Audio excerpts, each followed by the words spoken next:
कर देने में असमर्थ। भारत के एक छोटे गांव के मुखिया को गोली मारने का खतरा था, लेकिन गवर्नर ने अचानक सैनिकों को रोक दिया, क्योंकि उसके लिए भारतीयों की जान की कीमत गोली से भी कम थी। उसने सैनिकों को तरीका बदलने का आदेश दिया और सैनिक ने तुरंत एक बड़ा लोहे का हथौड़ा उठाया और बेरहमी से मुखिया की जान ली।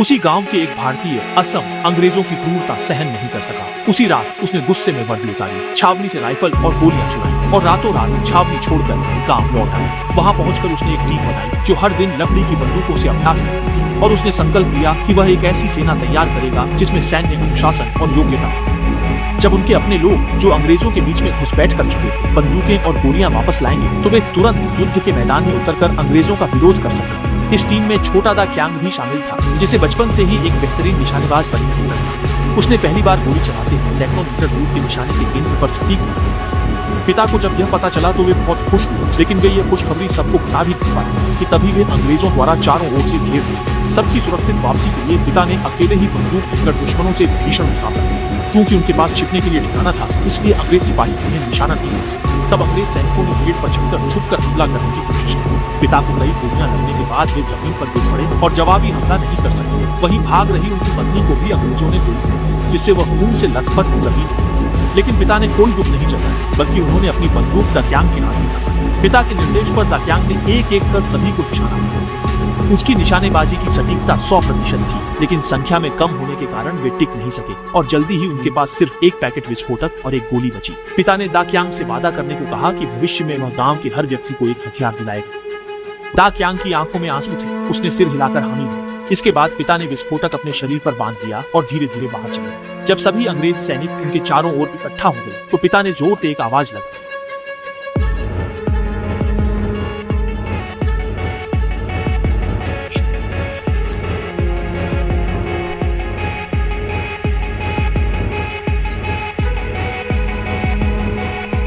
दा क्यांग ने खुद अपने पिता को अंतिम विदाई दी और पिता की सीख को उसने दिल में बसा लिया। अंग्रेज साम्राज्य के खिलाफ महान संघर्ष को पूरा करने के लिए उसे अपने अच्छे दोस्त दा शान की भी बदली पड़ी। आखिरकार इस काम को अंजाम देने के लिए उसने पहले ही बहुत कुछ खो दिया। अब उसे बस हथियारों की ढुलाई का आदेश मिलने का इंतजार था, ताकि वह चुपचाप हथियारों को गांव वापस ला सके। फिर इन हथियारों का इस्तेमाल अंग्रेजों के खिलाफ विद्रोह में किया जाएगा। उसी दिन गवर्नर ने अचानक उसे बुलाया और कहा कि दा शान का सार्वजनिक रूप से मुकदमा चलाया जाए, ताकि सभी भारतीयों के सामने एक मिसाल कायम की जा सके। गवर्नर का भरोसा बनाए रखने के लिए दा क्यांग को मजबूरन उसकी बात मानी। दा शान को जल्दी ही चौक पर लाया गया। दा क्यांग अपने अच्छे दोस्त की तकलीफ को देखकर दुखी हुआ।